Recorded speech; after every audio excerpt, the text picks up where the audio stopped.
You know, they say all men are created equal. No, I'm kidding. We need a one-on-one. Okay. But anyway, they've been playing that all week, getting ready for Sacrifice, which is what we're about to review. Sacrifice 2021. Welcome into the Instant Classic Wrestling Podcast, the only podcast that always, and I mean always, an instant classic. Haven't said that in a while, but it's back. It's back for this show only, exclusively. You said Dak is back? Dak is back. He got signed. So that's another one. He got signed. That's another one. That's another one. But definitely excited to talk about this show. I got a lot to say. I feel like I don't know. I'll probably say nothing at the end of the day, but I got a lot to talk about. I feel like at least, but.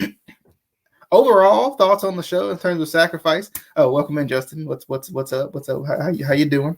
I'm doing great. Yeah. I keep losing my drink every time I look over. Okay, I found it. But DJ here, Justin, over there. And we're gonna talk about this Impact Wrestling Sacrifice show. Let's get into overall thoughts real quick. Overall, I thought this was really good, and I have been kind of all over the place with Impact and feeling some type of way about Impact and feeling like there's been something missing. And I mean, the only thing that's changed is what? The commentary team? Like, that's it. That's the only thing that's changed. But I feel like, and like, I am not a Josh Matthews hater by any means. I know everybody's like, I hate Josh Matthews. He sucks. Blah, blah.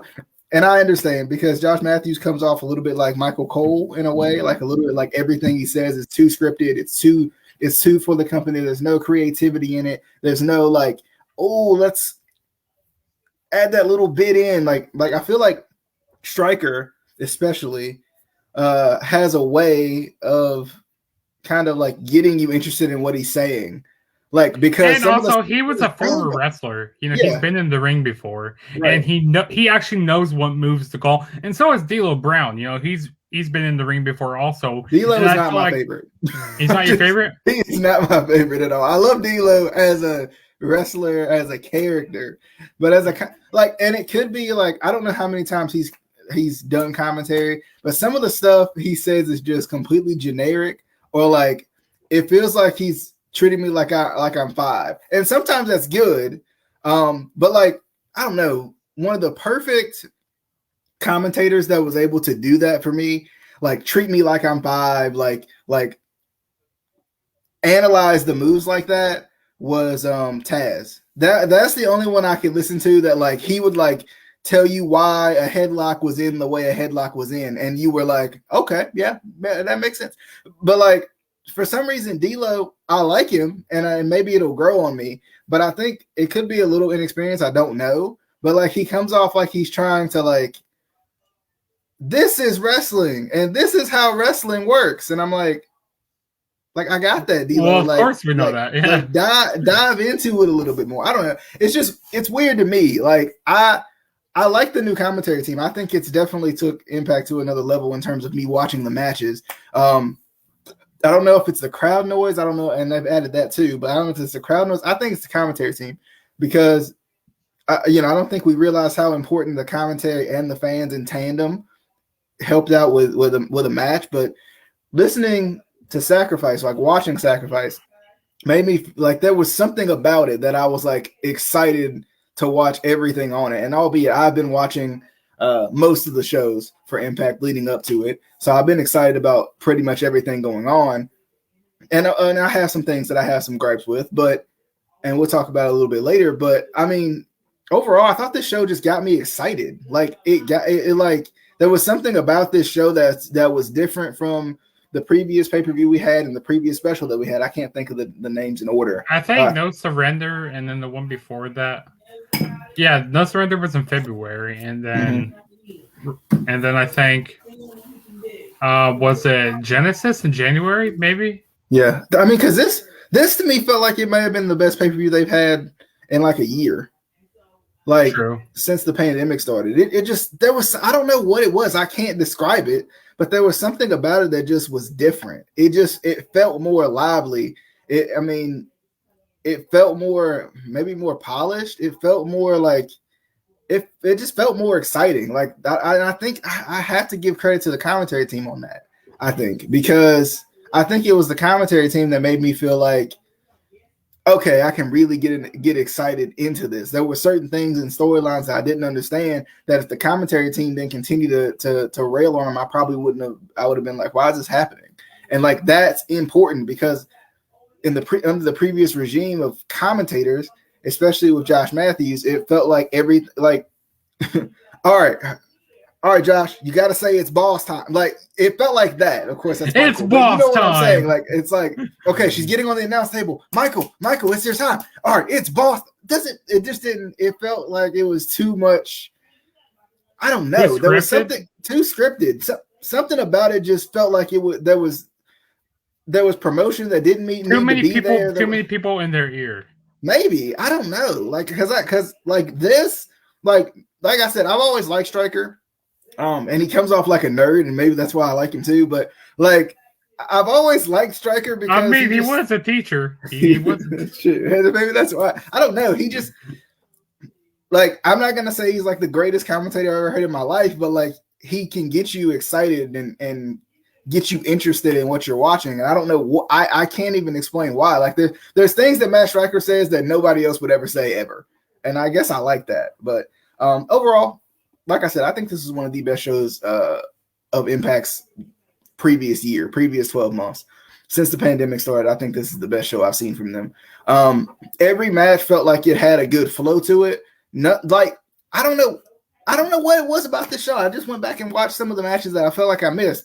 It just felt like the matches had a good flow. There wasn't a lot of like mistiming, misplacement. Like there wasn't a lot of things that just felt out of place. That just like even like the flow of the matches felt like they were smooth. Like it felt, I don't know if it felt old school to me, but like it felt like it was just like everything was going as it needed to go. There wasn't these weird things that typically happen or weird pauses or weird miscommunications. Not that Impact has a whole lot of that, but like you see it a lot in wrestling, this weird, like it's not all there completely. But overall, like I said, best show of the year for Impact. Thought and not 2021, but the previous 12 months. But overall thoughts, Justin, on Sacrifice before we jump into it. You know, going into the show, I really wasn't expecting like a whole lot of it because sometimes these Impact specials, sometimes they feel like this glorified Impact just with a name on, Sacrifice or insert another name like No Surrender. Sometimes they just feel like glorified Impacts. With a whole bunch of matches on it, with some title matches on it. Which this show, I definitely agree with DJ. I don't know what it was, but this show felt different. I was actually getting excited for the show. I mean, last night, yeah, there were some hiccups with the show, kind of having like the whole live stream, which, with having, their network and stuff, it's hard for the company that doesn't put on a whole bunch of live shows a year. Yeah. So they have to kind of get around these. I don't know. It feels like every single special or pay-per-view I watch, they have some type of technical difficulty. There's something every time. Every time there is something because I feel the same way, Justin. And coming from the production field that I'm in, I understand that nothing ever goes as planned even when you plan it out to a T. But like, yeah, it is weird. I'm not sure why. I mean, their shows are recorded in advance and stuff like these. Yeah. These specials are. I'm not sure. What's that? I don't know. Like they need to have, because I mean, I'm not as familiar. I'm only familiar with Impact Plus when I'm watching the pay-per-views, like the live pay-per-views. But like maybe, and I know they have the little live feed that they use, and I always thought it was just a feed from Pluto TV, the live feed that anybody can watch. With just old matches and stuff like that on it. But like maybe they need to have like a monthly or even a weekly something, right? Like just to work the kinks out, because sometimes if you're not used to going live and you're only going live once a month, things can crash because they're not being used as much as they should be or as much as they're accustomed to being used. So I think that has a lot to do with it. And there was something else I was going to say about that. Oh yeah, and also with the network whole thing. I mean, yeah, it is kind of buggy a little bit, like trying to watch some shows sometimes, or like, yeah, you try to go back and watch a show, and it takes a while. Like it doesn't even show up sometimes. Like, I mean, they're still new with this whole network stuff, and like you said, going live once a month, like things do crash when not using it for a while. But other than that, I thought the show was pretty good. And there's still things that I gripe about with Impact. With not having a crowd still. Like, why don't they bring out like what they do with AEW? Have some of the roster out there. I just wish they would explain it. Yeah, that like I'm completely fine with not having a crowd if you don't feel like it's safe, but like tell us that. Like tell us that so we're not always asking for it, because there's some stuff that we don't understand that we want to know and we feel like we know, but we just don't. So like tell me, like, okay, this is a small arena, social distancing isn't really possible. Whatever you got to say, but let us know. So because like there has to be like I think it was, and I can't remember what match it was, but I guess we'll get to it when we get into it. But there was a match I was watching, and I was like, thank you for using like their Twitter personality against their in-ring personality, because people don't do that a lot. And I can't remember what match it was, and they'll probably come to me at some point. But like that needs to be done. And like this is the same thing. Like tell us, like you can tell us why. Like you can tell us why you don't feel like you're ready to have a crowd out there. Why are we hearing crowd noise instead of like, it doesn't always have to be like behind the curtain, I guess. It's the best way to put it. And another gripe I kind of have about the show is I feel like, I don't know, and this isn't just TNA, or this Impact. I feel like this show that I was like noticing like a whole bunch of camera different angles, like they flip to different cameras like really quick. I go like, quit switching camera angles so much. And Impact, they always have done that. They always have done like weird like angles, like where they come up, over the ring and stuff. It's kind of weird sometimes. Like I really noticed it in this show a lot. Like how they, and also I hate the way they kind of like point the camera towards the stage. I wish it was like how. And that's how, AEW does a lot of their stuff now also. But I don't know. That's a little gripe I have. I don't like how they have some of their setup still. But that's basically the only gripes I have about that right now. Okay. I'm trying to think that I have anything else to say. Oh, real quick, while we're on it. As always, if you want to listen to us, you can. They're all on the bottom of the screen. I put them there. But if you are listening to us and you're like, hey, I want to watch you guys. You guys are weird. I want to see what you look like. Well, okay. You can go to Facebook or YouTube for that. But if you're watching this, you can go to Anchor, Apple Podcasts, Spotify, Snapple Podcasts. Ankle Podcast. For joke's sake. Ankle Podcast for joke's sake. But, but I mean, I try to post pretty much especially all of the discussions and reviews on there. Of course, the watch along, we kind of make those Facebook exclusive. So if you want something that's kind of exclusive to Facebook, you got that. But nonetheless, let's jump into it, I guess. I'm trying to think of what the first freaking match was. Decay and Reno Scum. That's right. Okay. Decay versus Reno Scum, which I thought was good. I like using Black Taurus and Crazy Steve as a tag team. I think that's cool. I like Decay because it gives Rosemary something to do without always having to go for the title. I love that, and she's perfect in that role. I think she's perfect in that kind of manager type role to give her a little bit of rest, give her body, and that's a perfect thing that she can do too, to give people's bodies a little bit of rest. Is like make them managers for a couple weeks or something and give them that chance. And I guess they're trying to figure out what to do with her since Taya left, because that was kind of her main. It was her main storyline was with Taya or involved, within Taya. So they got to find something else. And of course, Decay came back off of that. I love Black Taurus. I like the way he moves in the ring. Like I said, this was another one of those matches where I felt like it was going to be kind of iffy. Like it was going to kind of just be like, oh, that's cool. But I mean, I thought it was really good. Like the flow was good. Black Taurus does a lot of stuff that I feel like shouldn't be done in terms of like how big he is. He does some really cool stuff, I feel like, and I like Crazy Steve's style. I like the way he is, I think, and he fits Decay almost to a T perfectly. He fits a faction like that perfectly. That and the menagerie and stuff like that. He just, I think he does some of his best work when he's with other people. I think he just adds that little kind of it element to it. But I mean, I thought it was good. Decay won, right?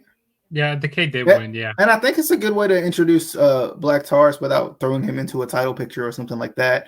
Adds another tag team to the fray as well, and I think that's good. I think that's an excellent way of doing it. I want to see whenever Su Yung comes back, I want to see her and Rosemary tag team. I think their characters can play very well off of each other, especially now that Su Young's character in Impact is more developed. I think that would be really good, really nice to see. We Rosemary and them go after the Impact tag team titles, the women's tag team titles. I mean, they go after men's if they want to. Whatever they want. They love doing those intergender tag team matches over here. I mean, intergender matches over here in Impact. Right. But what were your thoughts on? I thought the match was pretty good. I mean, kind of, at the beginning, I thought this match was kind of just going to be like a normal Impact match, but it was actually pretty good. I enjoyed it. I mean, it was good that the right team went over here. I'm not the biggest fan of Reno Scum with Luster Legend and what's his name, Adam Thorstar. I never been biggest. They lost some steam. Like I remember when they were in Impact and when we were doing the reviews. Mm-hmm. When they were in Impact, bruh, like the first time, they were awesome. Like I was like, push them, and then they left. And like, I don't know what happened when they brought them back, but they just weren't the same thing that I was expecting when they brought them back. I appreciate that, man. Thanks for coming by. Like, I appreciate it. Of course, we both appreciate all of us, but yeah, I don't know. I just don't really. I don't feel them. I don't really like Reno Scum that much. I don't know what it is about them. I just don't find them. What's the word I'm trying to say? I just don't like them that much. That's all I'm going to say about that. But yeah, it was a fine matchup. But I mean, both teams worked really well together, and I like having Rosemary as like you said, as the manager and stuff, because it lets her take a little time off. Lets her heal up a little bit, and having Crazy Steve, Rosemary, it's like the old Decay a little bit, minus Abyss and stuff. Yeah, but Abyss was great in Decay too. True. Because that's when he was beautiful, right? Yes. Yes. I freaking love that. Now, if we can only get Abyss back, but he's over there and working backstage with WWE now. I'm pretty sure. Yeah. So, pretty sure. Yeah, but no, it was a fine match. Good way to open the show. Yeah, it's a good match. Jumping into Tennille Dashwood and Caleb with a K versus Havoc and Nevaeh. Speaking of intergender type matches, I love Caleb with a K and Tennille. They're perfect. It feels like, and I don't know how you feel about Tennille's character right now, but like at first, like it felt like we were gonna get like really serious Emma. Like when she turned heel and she, it's all about me, Emma. But like I like this like mix of serious Emma and like goofy, like Emma. Like I like the Emma that we're used to seeing. You know what I'm saying? That Emma that got over in NXT that was just goofy and wacky and wild. Like I like the mix of it because you see it in like especially her backstage stuff. You see kind of that like goofy, funny Emma, but at the same time she has that like serious demeanor too, and I like it. I think it adds to the character a little bit because I mean the Emma-lution definitely got over in NXT, and then the WWE botched it on the main roster. So, but I mean, I thought this match was like. And this is what I'm talking about when I talk about Impact and what makes me want to say that Impact, like if I watched Impact consistently, I'd probably say they're the best weekly show to me because it's not hard to watch. And even like the funny stuff and the jokey stuff, like for some reason, like reels me in. Because like this, like Caleb with a K is like and Tennille is like the goofiest thing you'll probably watch. But like, it's not bad goofy. It's not like... turn the TV, goofy. It's like it's a good, fun, nice balance of funny, but you can still take him seriously. Like it's not Otis goof. Sorry, Otis. But anyway, but I just like it, and like even with this match, like with Havoc and Nevaeh, it was good, and I think they're setting up a Havoc and Nevaeh breakup. It looks like because they lose all the time, and they're getting closer and closer to losing. But like, because like I feel like if you're gonna put Havoc and Nevaeh over, have them pin Caleb with a K, because that doesn't hurt Tenille at all, and Caleb's just kind of in the comedy, funny assistant role. He's the goof. Yeah, he's the goof.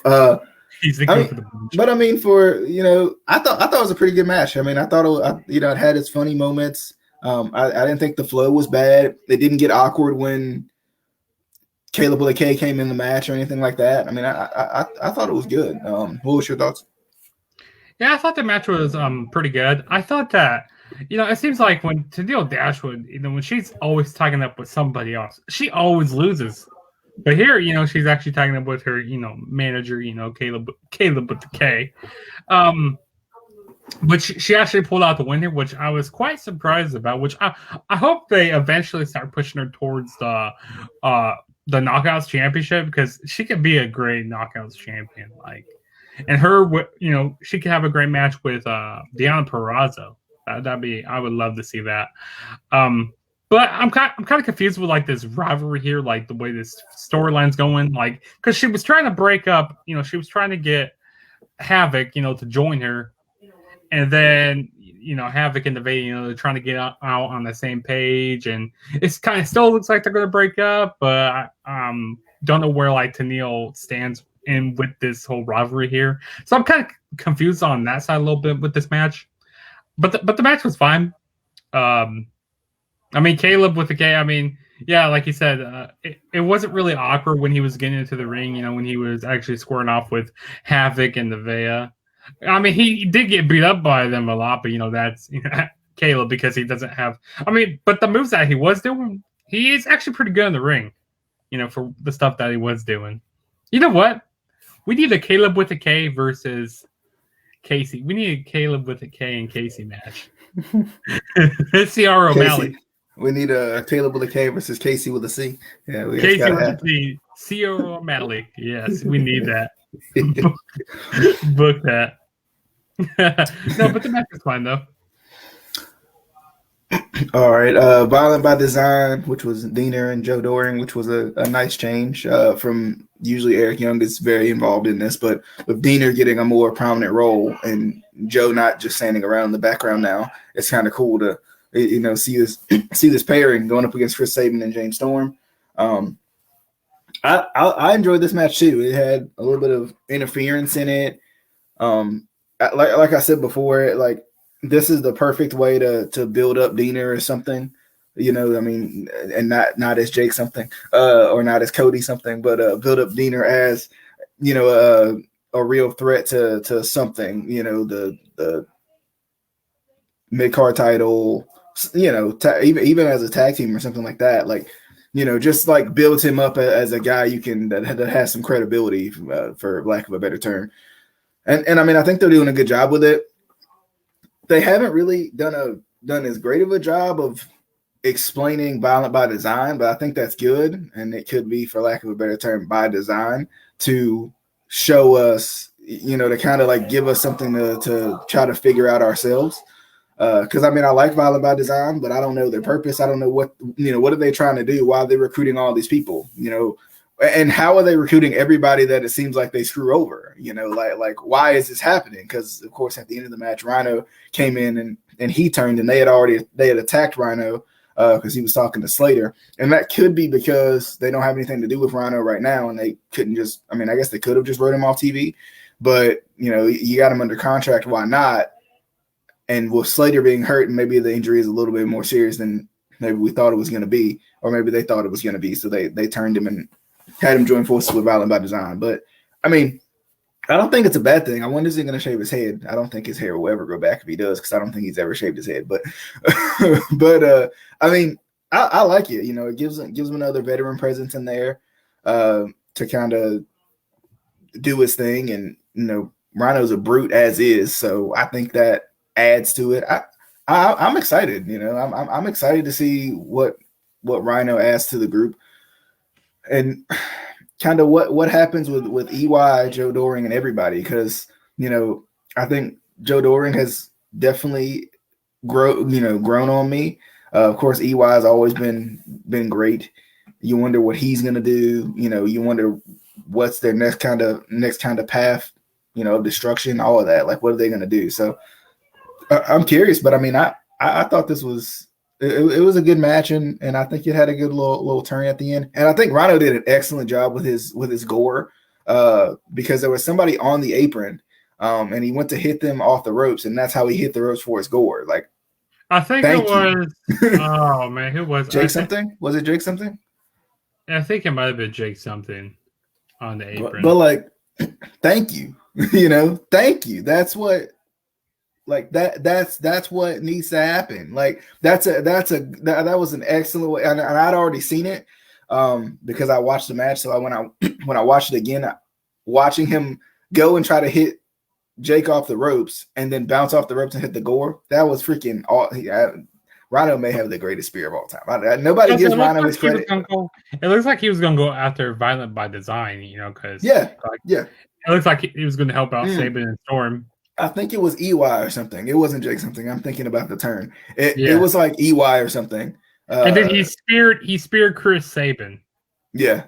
You're right. And I thought that was good. That was that the way they set that up was awesome. And I haven't seen a turn like that where like you could and I'm not saying you couldn't see it coming, because I already saw it, but I don't know. When you watched it, did it look like he was really, like, it felt to me like he was really going after Violent by Design and not the other way around. He just kind of turned it around, which I thought was cool. So that was good. I want to see what they're going to do with it, because I like Violent by Design. I want a little bit more explanation.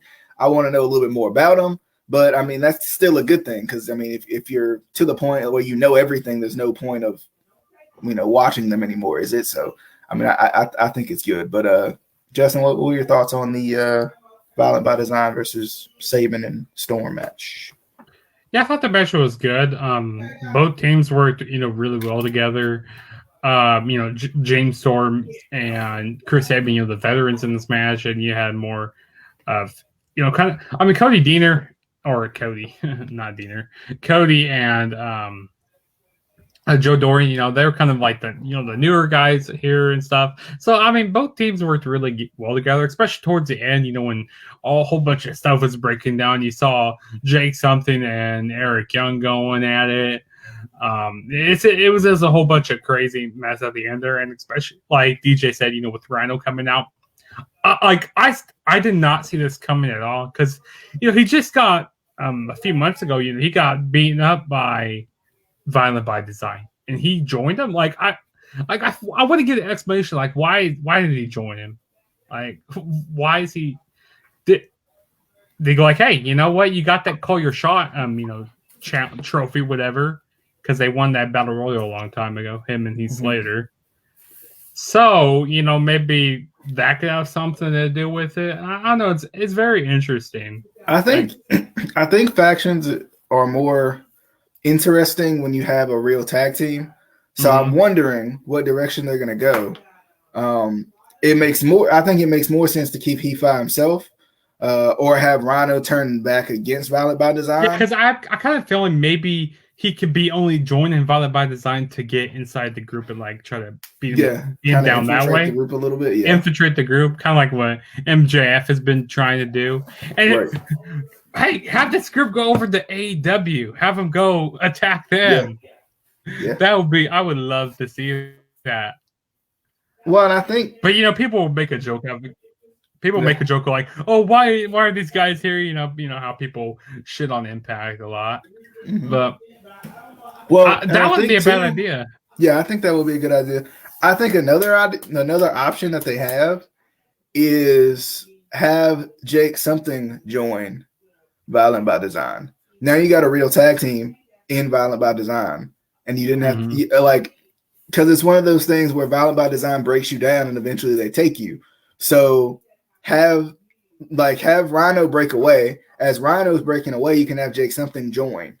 And then it makes more sense because Rhino, it makes sense on the surface because they kind of just break you down until you join. So why not have Jake something? It take a little bit longer for him to break down and join. And then you got the Deaners back, but you kind of got a darker version of the Deaners, a heel version of the Deaners, a more violent, more aggressive, more vicious version of the Deaners.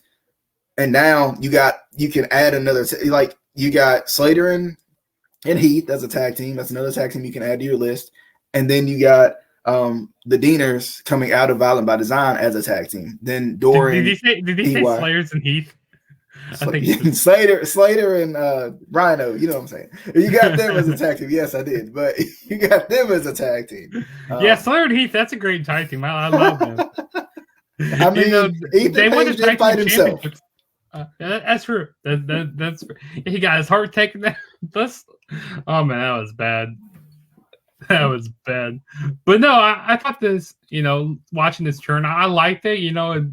It was just like a big 180 here, which I like the surprise factor that with wrestling, because sometimes like yeah, this is like really predictable and stuff, but no, I liked it here though. It was good. Well, I think this show had its fair share of surprises, and maybe that's what made it that much better. Was there were some surprises sprinkled in that I wasn't expecting. I don't know if you were expecting them, but I wasn't. But then there was Eddie Edwards versus Brian Myers in a hold harmless match, which was basically what no hold bar, no DQ. Like they got so many names. It's crazy. Like all these, wrestling companies, they have different names for like no holds barred, extreme rules, or like a 3-way dance, or whatever. I know that they're not dancing. They're not dancing 3 ways. Can I have a gripe here?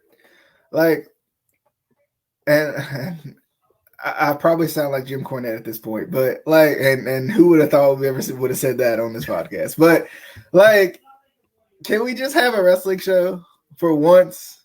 This is one of my gripes about this show. I'm cool with like Impact has hardcore matches all the time. Every show. They don't need to be every show. I don't know what, like, and maybe it's always been a thing that Impact has done and I've just been missing it. But like every show, and Eddie Edwards is probably involved. Speaking of Eddie Edwards, he is so generic. Like he's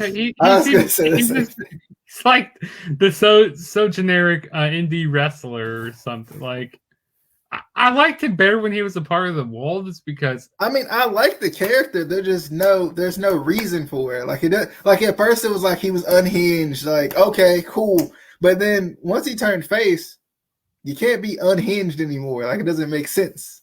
Like it doesn't. Like, and they're trying to keep him as like a tweener almost at times, but no, it's not working. And his attire, like, I understand he's, Boston, Massachusetts and stuff, green, the Celtics.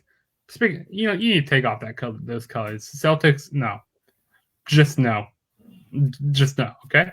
Can I have the please no box? Because those pants also look really ugly on you. We should start calling them green pants. Coming from a Bulls fans, ladies and gentlemen. Coming from a Bulls fan. Yes. But no, back to what you were saying. I mean, I like Eddie, I do, but like, nah, bro. It's not working. Like, and like, I don't know. I would have just rather have seen this as a good, like just a normal match. I don't think we're at the point with this rivalry, and maybe we are. Maybe I haven't been watching enough to really realize it. But I just don't think we're at the point of like it used to be that like the hardcore matches were either one a grudge match where like it was needed, or two, it was still needed, but it was like to end a feud. It was the blow off type match. But like I don't understand it here. Doesn't mean it wasn't a good match. It was a good match. But why? Why do we need this match? Why do we need this type of match? And And like, I mean, I would say like, give me a cage match or something like that. You know, you can't run or something. But like, then I'm going back into the same thing. We're going back into that's the one thing I like about Impact. But besides the hardcore matches, of course, that are good. I'm not discrediting the matches. But besides the hardcore matches, like Impact does a pretty good job of making things feel special, making their specialty matches feel special. When it comes down to like Ultimate X, you don't see it as much, but when you do, you're like, okay, cool. I got to watch this show. Same thing, even with the steel cage matches. I don't think you see it. I don't know when the last time they did a steel cage match was. I want to say it was Callahan Cage, which was like 2 years ago, but I could be wrong. So, but like that's what I'm saying. Right. Like I'm cool. Like I can't, like I can't get too mad at Impact because they do a good job with every other match. But it's like the no DQ matches for some reason are just like every show. Every show, there's got to be some sort of hardcore, Full Metal Mayhem, insert city name here, street fight, insert city name here, backlot brawl. Like there's got to be something. Always with Impact. I mean, they're a little brother to ECW kind, like. I thought the match was good.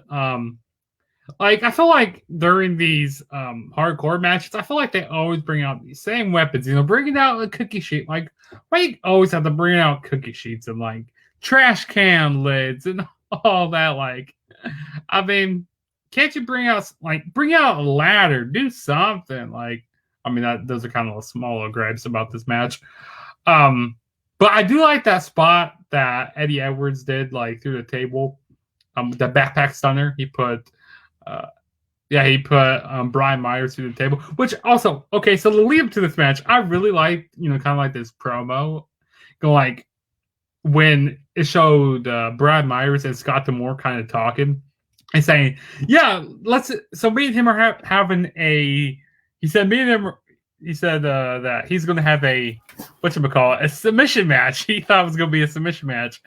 He was like, have your lawyer read over what a hold harmless match is.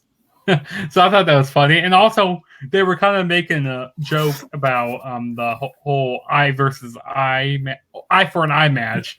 I thought that was funny. Like, no, we're not going to have a stupid eye for an eye match.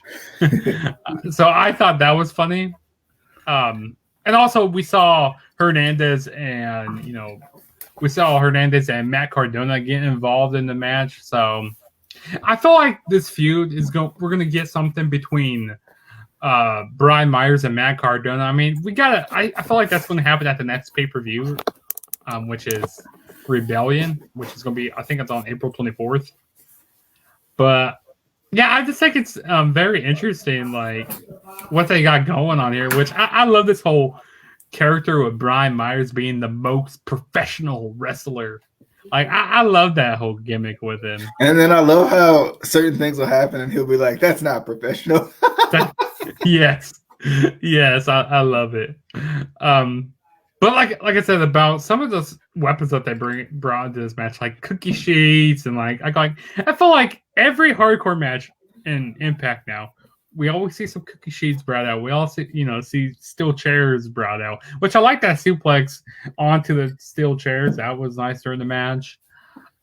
There was an arrow spotlight during the match. I can't remember exactly what it was, but oh man, I told about the backpack stunner. That was a nice spot. Yeah, that was good. Oh, there was a move on the steel steps. That was nice. Where you talking about where he tripped his leg?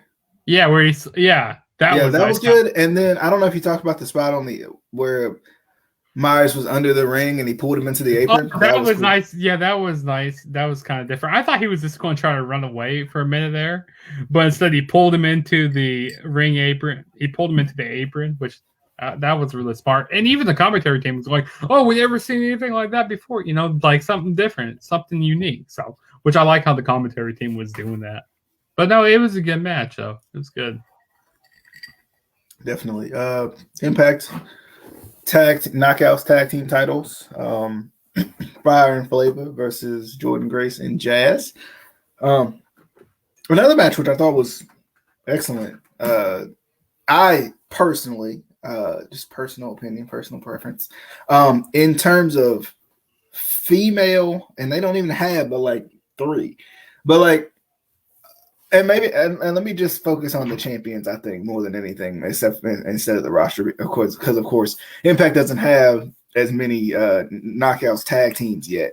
But in terms of like the champions, I think Fire and Flavor are the best out of all of the women's tag team champions. They're way better than Shotzi and Ember Moon. I mean, I think that even if you go back to Dakota Kai and Raquel Gonzalez for the half a night they held the titles, I'd say they have a little bit more chemistry than they do. They have way more chemistry than Shotzi and Ember. No offense to Shotzi. They're better than my whole. They're better than them because like that. Like, I mean, I know like the chemistry's there now and all of that, like because they've been teaming for a while, but like that was random. So it's like, and just like it was the bar situation where they kind of like were against each other, and then hey, we're gonna be a tag team, and then they have the tag titles. Like, I just think Fire and Flavor have a good chemistry together. They act like they'd actually be friends. They probably are, but like they act like they'd actually be friends. They come off like they'd actually be, that they would work well together. That they'd have a chemistry. And the tag team moves in this match I thought were good. I really enjoyed it. The little heel tactics that Tasha and Kiera do, I think were good. And like this was another one of those matches where like timing and like timing and like the effort put into the match made it look really good from all 4 women involved, and the referee too. Like it just like there was things where people were caught up in the corner and the breakups and stuff like that. They just were excellently done. They were perfectly done in this match. The only one I had a little bit of a gripe with, but they did a good job on the replay of showing another angle, was Jordynne Grace hit some sort of move and was going to pin her near the corner. Going to pin, I think it was Kiera near the corner, and she looked up and saw Tasha. It looked like from what I saw. Yeah, because Tasha, she did like a splash on top of her. Yeah. Yeah, I know what you're talking about. Yep. Yeah, and that was the only one that felt like not that the timing was off, but more so like Jordynne saw her. So why would Jordynne let her dive on her? It looked like she saw her. Maybe she didn't look up at all. Maybe she was just like, trying to get the pin. You know how they like nod their head when they're going for the pin or whatever. But maybe it was that.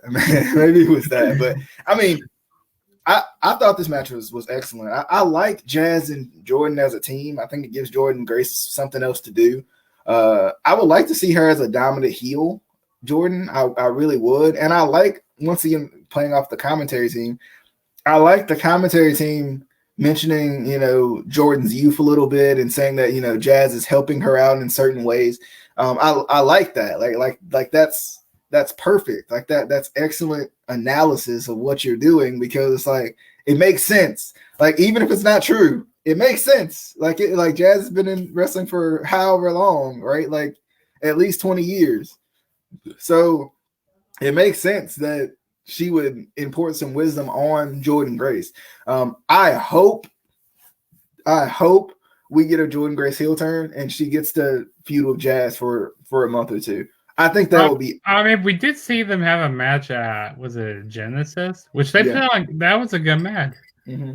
That was a pretty good. But match. I want to see like heel dominant Jordynne Grace. That almost like that could possibly. I don't know if it will, but eventually, let's say eventually, bring her back to the Knockouts Championship, because I think Jordynne Grace is worthy of a good Knockouts title run. But I think she'll be better as a heel. She's freaking huge, like. And not in a bad way, or not that that's a bad thing anyway. But I'm saying, like, she's freaking huge, like she's jacked, like her as a heel would be awesome. She's Mama Punk. She's how she did the whole thing with Scott Steiner a while back, and she has a siren in there, and stuff. Yeah, in her theme song. I just think it works. Like I think her as a heel would way better than her as a face. I like her as a face. She's not bad as a face. She's not over the top as a face. I think she could do much more, much better work as a heel. And I wanted to make this point but I can't. I think I was going to make it the main event, so I'll wait on it. But what was your thoughts on the tag team title match? Of course, Kiera and Tasha retained, as they should. Yes, yeah, this match was good. I really like the chemistry, like you said, the chemistry between Kiera and Tasha still is like this tag team is like so over. I love them so much, and how at the beginning of the match where Tasha Steelz, she was kind of looked like she was injured, but how she reeled in Jordan Grace and hit that knee to the face. That was nice during the match. How they were kind of breaking apart the ring and stuff, doing like what Dominic's heel do and stuff. How they kept him in that corner. I thought that was good. And of course, we had a hot tags in this match where Jordan Grace, the power of Jordan Grace, she would come in and clean house against Tasha and Kiera. But no, all four of these women worked really well together. And I wonder what they're, I would love before this, I really wasn't thinking about having Jordan Grace turn heel, but I would love to see that though. Now that you brought that up, I would love to see Jordan Grace turn heel on Jazz. Go like, we can't win the tag team titles. We just can't win these matches. I mean, they're winning other matches, but they can't.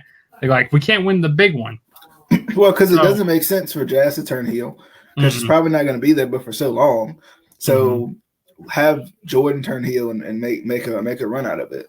Make it a little mini feud. I think that'd be a great idea. But then again, it's who goes after these knockouts tag team titles next? Because we don't have really many tag teams over here. I mean, except for Havoc and the Veil, which who knows what they're doing, trying to break them up.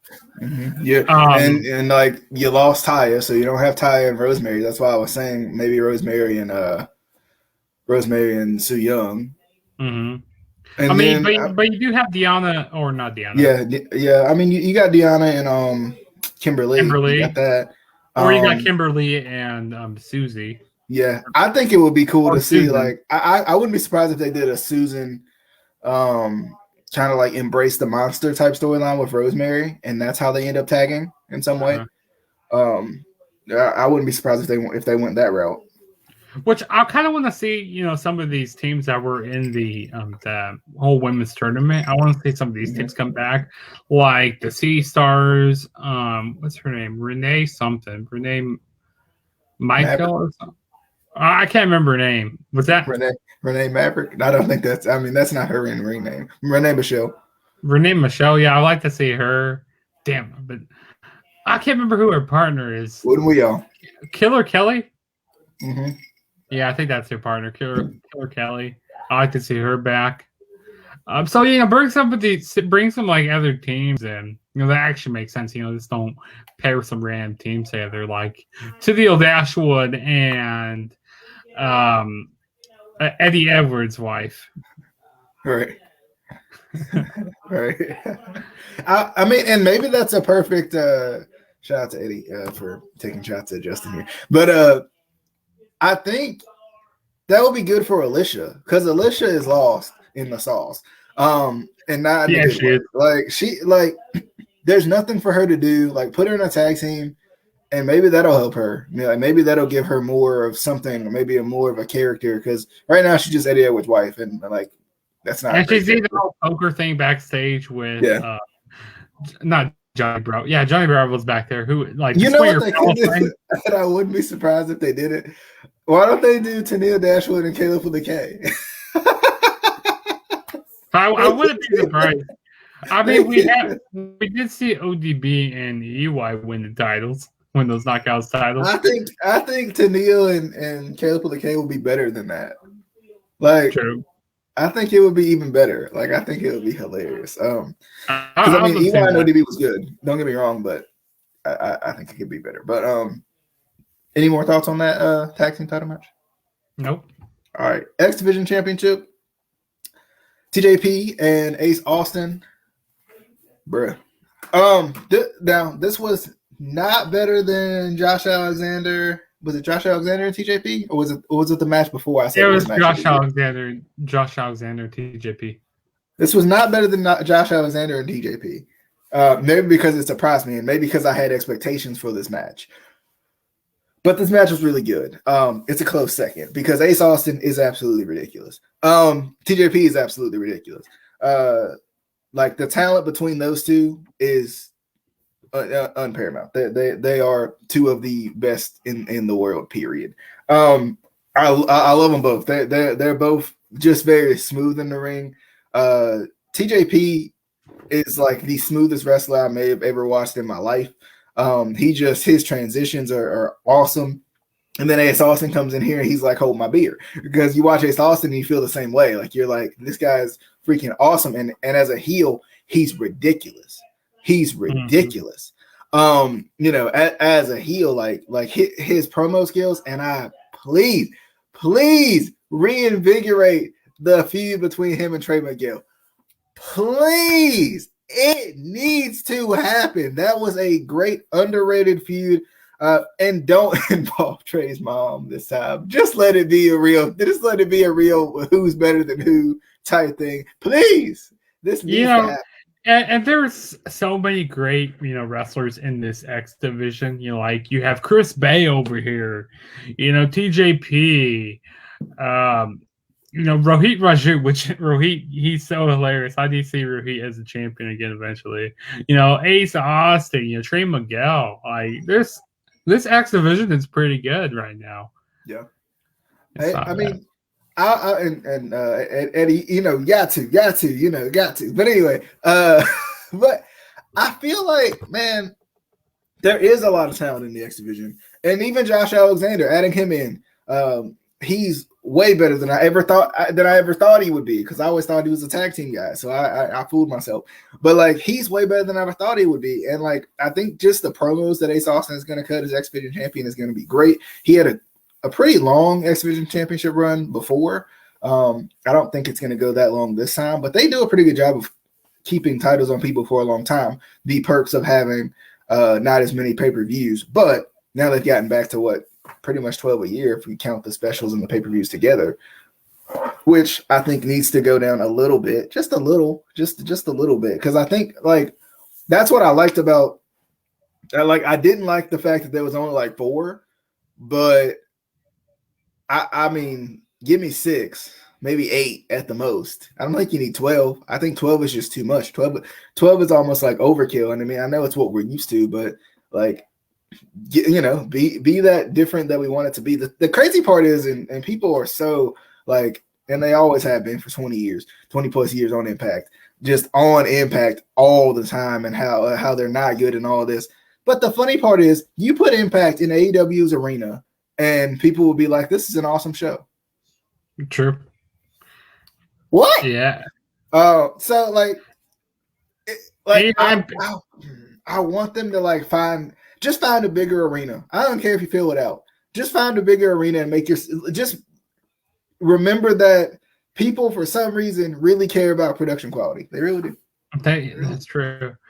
I mean, yeah, like you said, people just love to crap on, Impact, say, oh, they're going to go dead. People are, leaving the company and stuff. Like, how they just, lost Ethan Page. How they lost Ty Valkyrie, every few years you're like, yeah, TNA's going dead. This is the year that they're going to die. But no, they've been really solid. Like, I feel like if they get a bigger network, not that Access TV is, a bad network to be on. I mean, it is better than some of these, other networks that they have been on in the past, like Pop TV. What else? Destination America. Some of these little channels that I have never heard of. Well, and 2, don't be afraid to take a chance. Like, talk like, there's networks and there's streaming services that don't have wrestling, and now Peacock has it. So, like, yeah, keep your access deal. Keep your access deal, but talk to Netflix and be like, would you like live wrestling? Or talk to Hulu.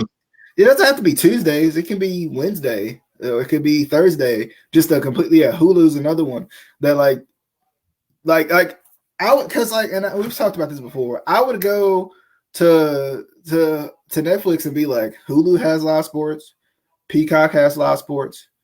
Where's your live sports? Like how are you competing with them? I get it. You're the top of the top in movies and TV, but where's your live sports at? Actually, I think Hulu does have live sports, or they run the commercials. I know they have live sports for a fact. But that's what I'm saying. Like Hulu has it, Peacock has it, Netflix. You're behind now in that regard. Yeah. And then you, my thing is this: you run Impact from 8 to 10 on Thursdays. Then, or even Tuesdays, whatever. You run Impact during that time slot, and then the NBA's like, hey, we got some games that are only like League Pass exclusives. You guys want to pay for those? Like, then you're like opening yourself up for other things that like these other guys have. You know, Peacock has they have live. I know they have live channels. I'm not sure about live sports right off the top of my head, but I know Hulu does for a fact. They promote it like it's going out of style. True. They promote like it's the WWE network. You know how when say $9.99, it's free for this month. Like how Michael Cole was promoting that, which hopefully we don't hear like go subscribe to Peacock, which he's probably gonna go out. He's probably gonna be promoting that out the ass. She doesn't still run the company. I don't know what she's doing now though. I don't know if she's like, I don't even think she's really involved, or like if she's. She tweeted something like she was like, "Oh, I would love to see this like with this whole like Kenny Omega and like either Moose versus Kenny Omega or Moose versus Rich Swann." So she did tweet something about that. But I'm not really exactly. She works for Anthem. I just don't think she's like she has an on-screen role or like does anything with like wrestling operations. I think she's still like, I mean, to a certain degree. Like I think it helps, but then again, what has Impact done since besides change names 100 times since she's left? like what has Impact done to like galvanize anybody back into it? I mean, at least she has a brought back. I mean, at least Hulk Hogan isn't there right now. But I mean, it's interesting because I am curious to see what I now I kind of want to look it up and see what she's doing. But like her Twitter handle is still TNA Dixie, so I think she still supports the company, and she probably still has some sort of share in it. She probably just doesn't do she doesn't do anything with like operations and hiring and any of that, which I think, and I could agree with you now. I think is a good thing because it wasn't really her thing. But I mean, I'm not gonna say she didn't love the company when she was in it. I think she made some rookie mistakes. I'll give her that because she's never been in wrestling before. Ted Turner did the same thing. That's what happened to WCW. So. But I mean. I mean, I don't know. Like, I put them in a bigger arena. Just put them in a bigger arena. Up your production quality, because I've heard it from people myself that they're just like, "Is that Impact? Is that TNA? What the heck is that?" And that's off of the production quality alone. So it's a crucial thing, but nonetheless. What match were we talking about? Oh yeah, Ace Austin and TJP. Yeah, this was a good match. Like the chemistry between both guys, really back and forth match between them. A whole bunch of reversals. Like it was technical, high flying. There was this one spot that it was not TJP. It was about to say Rohit Raju. Ace Austin. He did this like cool enziguri, like the springboard kick off the.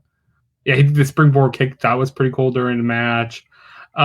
Which I really wasn't expecting a title change here. I really wasn't expecting that when Ace Austin hit the fold to get to 1, 2, 3. I like what? But I'm happy they do have him as champion now, and I feel like he's gonna put on some like great matches. I mean, even he works great as a heel also. Um, he, with putting on great matches, he doesn't have to have Madman Fulton involved in every single match, which is good. Not every heel, does that, well. But Ace Austin, he does that fine. He doesn't have to have interference in every single match. Yeah. But no, this was a good match here. I really enjoyed it. And I like that I like his finisher move, the fold. The fold is like the Canadian Destroyer if everybody didn't use it. Mm-hmm. That's how I feel about that as a finisher. I like it. Yeah, and also I wish he still brought the card and kind of like sliced his opponent's finger. Yeah. I know not the thingies. He still uses the card. I just don't think he uses it in that way. Right. Uh-huh. I mean, I saw him pull out the card. Yeah. Like I saw he before he did the fold, he had the card. He still has it. I guess he just doesn't slice the fingies anymore. Slice the fingies. No, but it was a good match. It's surprising that he did win the title, which, like I said, I like surprising all of these Impact Plus specials because it feels like, sometimes they feel like glorified Impacts. And before, last year when they first brought him back, like, well, there's not going to be much not substance. There's not going to be much, stuff that goes into these shows here. There's going to be like, hey, we're going to put the show on here. But they actually been doing some pretty good things on here, actually building up feuds, having title changes. Like, hey, if you want to watch this, go subscribe to the, Impact Plus. I mean, and it's pretty worth it. It's only, it's less than the network. It's like $8 or $7 or something like that. But no, I've been enjoying it though. It's good though. All right. Moving on to I think we got the Knockouts Championship match with Deonna Purrazzo and ODB. Another match I thought was good. I thought the flow was good. I like ODB, and I think they've definitely done some good things with Deonna Purrazzo. I think she's obviously the top woman in the company, and they do. I feel like between her and Tessa, they did some very good stuff with both of them. Like they really make their heel champions, especially in the Knockouts division, feel like they could go with anybody, and I like that. I think that's great. ODB is awesome as usual. I think she does some great stuff. Yes, ODB is still. She just came back like a month ago, maybe. I think. Yeah, she came back like a month ago. Yeah. Yeah, ODB is awesome. And it was cool to see her in a title match again. I like her a lot, and I think her and Deonna did. It felt like they did good work. Of course, ODB did her normal stuff, but like I like ODB's always been unique to me in the way she she has her own she has her own style and her own unique covers, her own unique moves, and I think that's good. Like that's a good part about ODB. But Deonna retained as she should. Almost makes me wonder who's going to take the title off of her when they do, because she had lost it to Su Yung, and I think because remember she was supposed to lose it to who was she? She was supposed to lose it to Kylie Ray. Kylie Ray before she had everything, Which I would love to see. I would love to see Kylie Ray come back to wrestling. Yeah, I don't know if she will. I agree, Eddie. I think she's. There's something about like the realism of it, and we make the comparison to like movies and stuff like that all the time. And I used to hate the soap opera thing, and it grew on me a little bit more. But I kind of equated a little more to movies now, like an action film almost. It has to be a level of believability, and I think ODB feels like she lives her character, and I think that's important is for her to live her character. I think, I like it. I thought it was great, but Justin, what was your thoughts on the Knockouts title match? I thought the match was good. I mean, the two different contracting of styles here. You know, you had the more technical side of Deonna Purrazzo. You know, she can lock in, different holds. You know, at any given time. And then you had more of the brawling style of ODB. You know, like she didn't care how she got the job done. You know, the stuff wasn't going to be pretty. You know, some of her moves wouldn't turn out pretty, but I mean, she was just one of those like brawlers, which I kind of enjoy that about her. And watching her do like the Dirty Dozen and stuff, that's one of my favorite moves she does, the Dirty Dozen. But I'm happy that Deonna Purrazzo retained because I mean, ODB doesn't need the title and stuff, and I just feel like they were just kind of having like a placeholder until, having her in this match until Mountain Dew Zero. I never drank that, but it's that watermelon kind. That watermelon kind. I'm gonna define. Yeah, Eddie asked me what I was drinking. Yeah, it was not high C. It's that watermelon Mountain Dew that I don't really even like, but I gotta get rid of them. But no, the match was good, and I wonder who Deonna Purrazzo is going to be facing at the next show. Which, the next show is Rebellion. That's the next time they're on actual pay-per-view. But no, it was a good match show. Both women worked really well together. All right, jumping into the Impact World Tag Team Title match. The Good Brothers versus FinJuice, another surprising one, but the commentators I think did a good job of like talking about the arrogance. That was the whole like story of this kind of feud, this match. The build up to this match was the arrogance and how even in the video package, how they almost lost the match. You know, the Good Brothers talking about FinJuice got mad at them because they almost lost the 8-man. I think it was 8-man. It was an 8-man tag team match, yeah. Yeah, they almost lost that 8-man tag team match because the Good Brothers are just being arrogant and, being kind of the arrogant, cocky champions.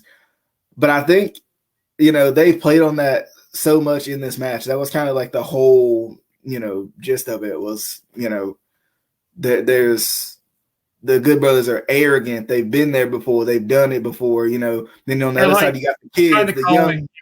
FinJuice, calling what's the word I'm trying to say? Calling them young boys, like, hey, they should be carrying our bags into the arena still like they were, in New Japan. Right. And I mean, I think, and this one's one I kind of have a gripe with, kind of an issue with. On one hand, like I think it was cool. I was surprised. Like it shocked me that they actually, had them win the titles, especially at the first pay-per-view they were on. I mean, they hadn't came to Impact, but 2 weeks ago, 3 weeks ago, something like that. And they built this whole, feud on kind of the back of the, one's the veterans and they're cocky, and then the young boys who work, just work rate young boys type style like that. But I'm almost like, I don't know how to feel, because on one hand, I think it's cool. It's a good surprise. I think it's welcomed. But on the other hand, Impact has to stop acting like they're the lower level of everybody else. Because number one, and we talked about it with the AEW commercials, they're bearing you every chance they get on commercial. They never promote your show. They never promote the fact that it's always, oh, AEW's coming to Impact. It's never, Impact's coming to AEW this week. Nope, never that. Never. And they may have said that when the Good Brothers showed up in AEW that one time. Yeah, they did. And they still been, showing up to, I feel like, taking the titles off of the Good Brothers, I feel like they're going to go to do more stuff with AEW now. Mm-hmm. But then, I don't know really what they're going to be doing. But, since these shows are taped so far in advance, because, I've been watching New Japan stuff, in which David Finlay and Juice Robinson, they're over back in Japan again, which are like, how did they get over to America that quick? How did they get over back to Japan that quick? Like, what? Like, how is this? How is this possible? But no, I forget these shows are taped in advance. I just, It just seems like Impact's always burying themselves, and I'll never understand it because we all know Kenny's gonna face Rich Swann and next month, and he's gonna win because you got to put AEW over, like you have to, and this is, I mean, and I get it. This is not technically AEW, but Impact putting somebody else over again. And I get it. It's a selfless business. I understand that. But like you can't always put everybody over yourself though. Like, and this is another chance where they did that. And I don't like, I like the surprise, but at the same time, I'm sitting here like, why? Mm-hmm. Like, why? Like, you can have a good match and prove that FinJuice is a really good team without having them win the titles. I'm fine with them winning the title sometime down the road, but like, I feel like you're burying your own talent again by doing this.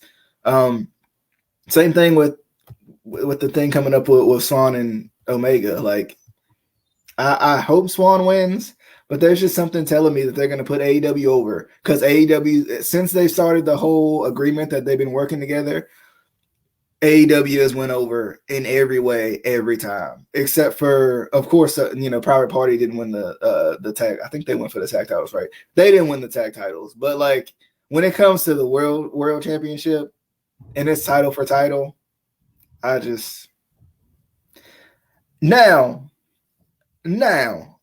I wonder, and I don't know what this means. Like, and that's why I'm confused. And I don't want to get too far ahead of myself. But since we're here, there's no need to going back. I don't know what it's gonna mean in terms of if Kenny wins and he wins the Unified Impact Championships. Does that unify that with the AEW title?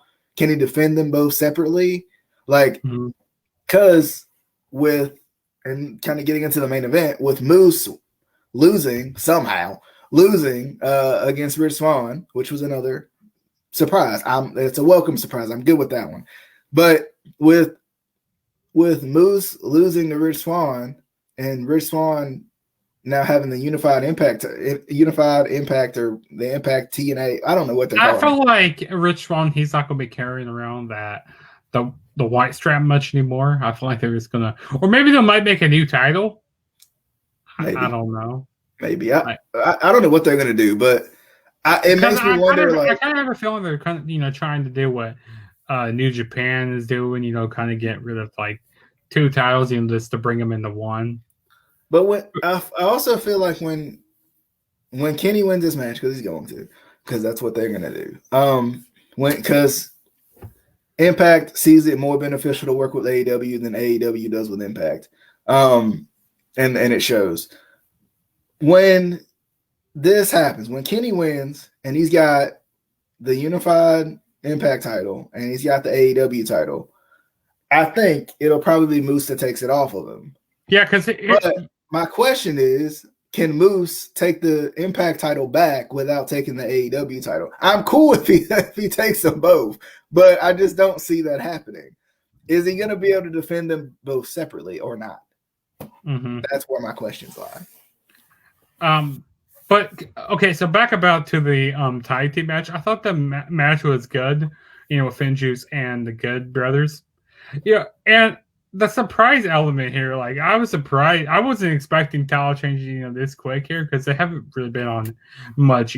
They only a few episodes of Impact, and I'm like, what? They're champions now. What? Like that's what I kind of like now that they're doing. Having title changes on these smaller Impact specials.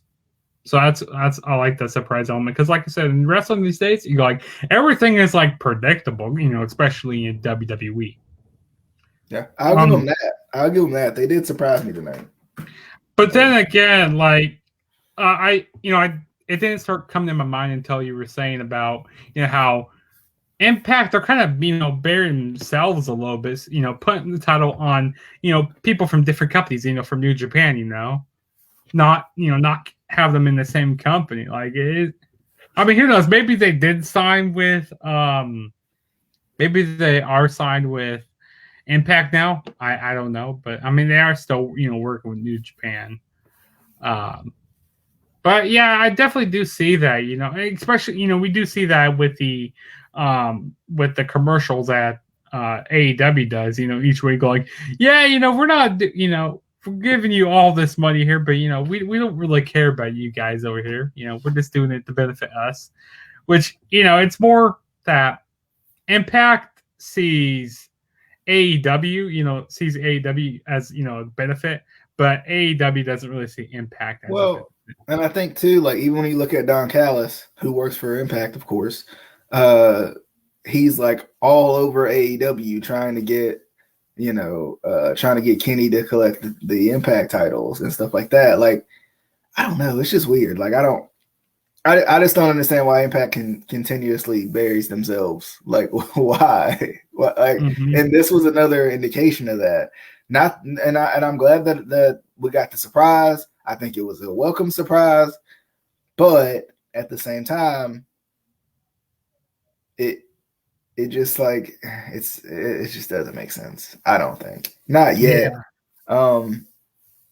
It just doesn't. No. But I mean, and it could be like, oh, it's a fluke and they win it back very, very soon. But how often does that happen? Like, how often does that actually happen? Right. Oh, but let's jump into the main event and our thoughts on the main event.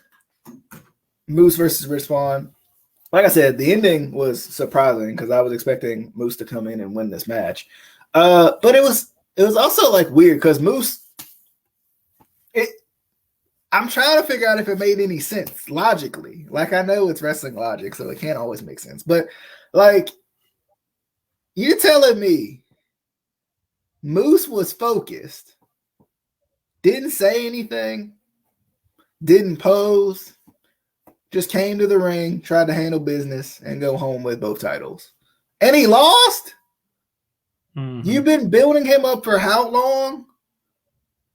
You've been doing this embrace your inner monster, control your own narrative thing since the EC3 thing middle last year, latest last year. And then he went on kind of this, almost like this run of dominance in a way. For a little bit, it was like a run of fraud, but then it became a run of dominance. And then at the peak / end of the run of dominance, you have Rich Swann beat him. It just didn't.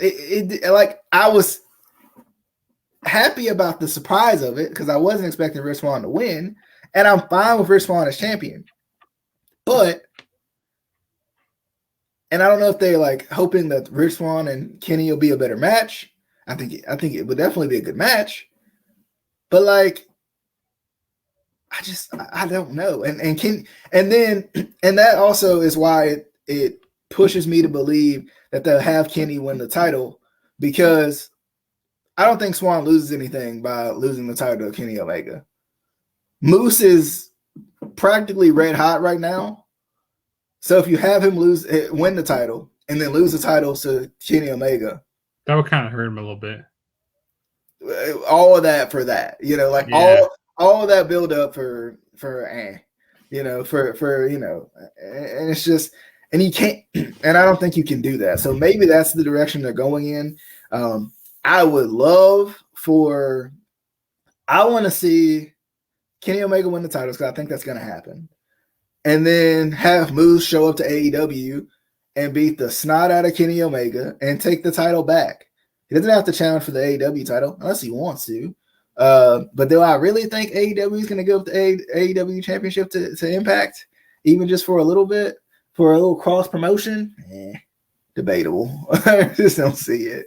But I mean, have him win it back. Have him beat the crap out of Kenny Omega. It ain't like Kenny got any friends at this point. So have him beat Kenny Omega and win the title back. I don't know. Like, I'm indifferent about it because on one hand, I don't want Impact to put over AEW any more than they already have. But at the same time, I think it'll be a cool moment. I think it'll be cool to see the Impact title on AEW.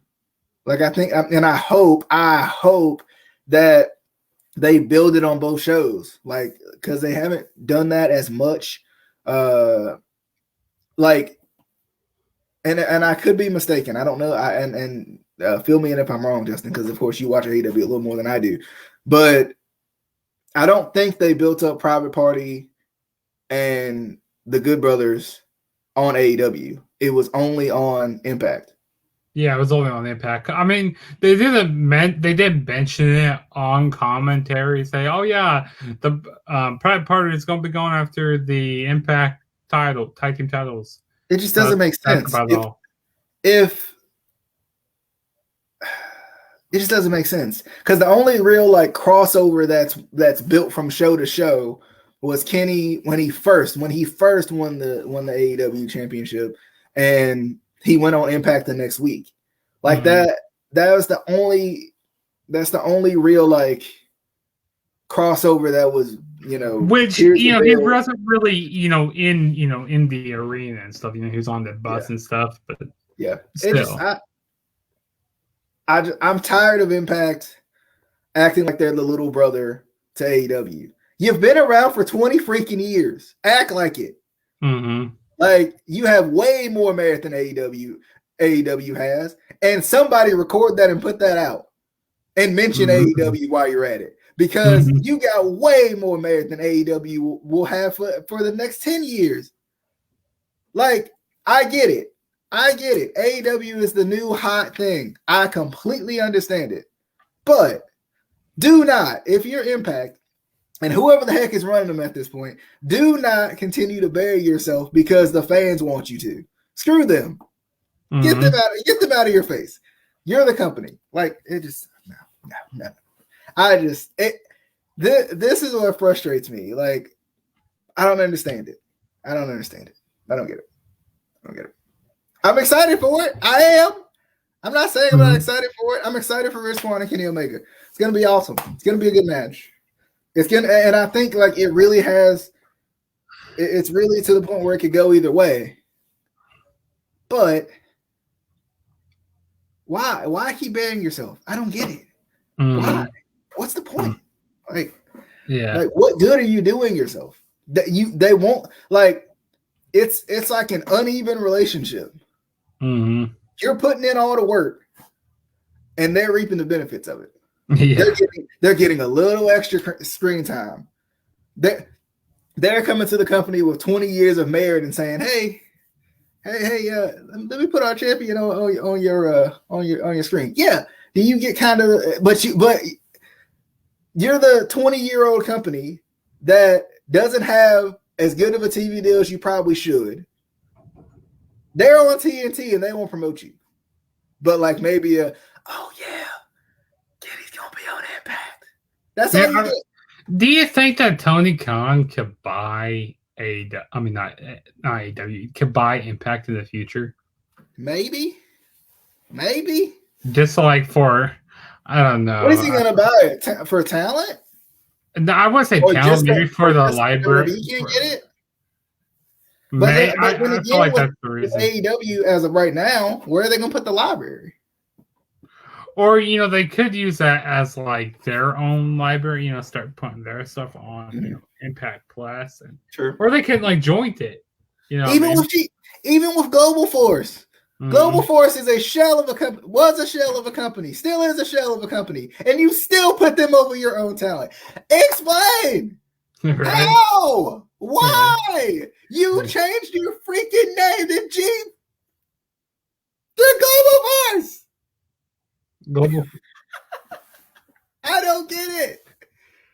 Oh, what's your thoughts on the main event? What's your thoughts on all of this? I guess I am. Yeah. Oh. Yeah, the match was really good. Like the match wise between these guys was really good. I like how right off the gate, Rich Swann, he tries to have a quick start on him because he has more of the, he's much smaller, he's much more high flying, so he had to be quicker than Moose, and Moose had more of the power on him and stuff. But I like how Rich was kind of targeting Moose's shoulder, like running him to like 3 ring posts. I thought that was pretty cool during the match. Also, DJ is gonna love this. The whole thingies we saw. There was what was it? Moose had in a abdominal stretch on, and I like how Moose had locked on, but then Rich started grabbing the fingers of Moose. I go, not the fingies, like he's doing the fingy stuff there. So I know DJ loved that. And it's crazy the stuff that Moose does in this match. Like, it's crazy how athletic he is. Like, him running up to the top rope and getting that cutter. That was getting cuttered by Rich Swann. That was nice. And there was another spot where he runs up to the top and he hit like a fall away slam moonsault. Yeah. That was nice. People were commenting on, he posted some of it, and they were like, how'd you not win? And I'm like, thank you.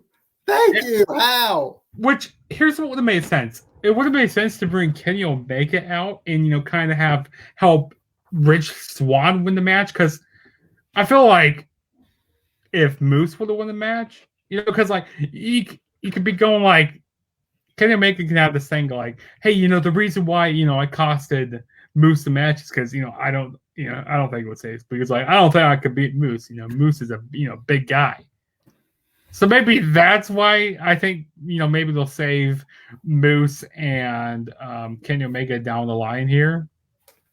Because it would make sense to have, Moose lose the title right away to Kenny Omega. I just think that would just bury the whole thing. They're like, so what's the point of Moose now, Because, they were building him up like, he was going after the world title.